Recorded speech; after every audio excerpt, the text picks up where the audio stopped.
yan uwa idan ka tashi da safe tun da safe ko kin tashi da safe kahin ka yi magana da kowa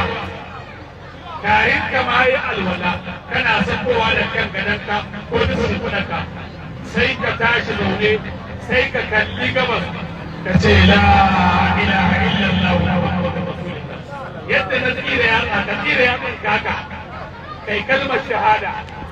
sai ka rutsa idan ka karanta li'ina da ba daya sai ka tashi ka je kai wala kai sallah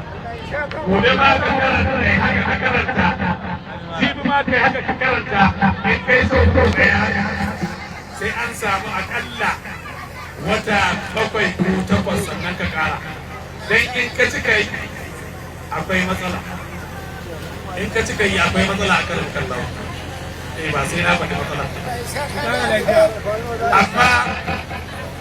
in kana yi billahi la ilaha ko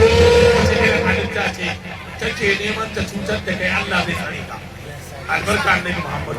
wannan tabbaki ne na kashe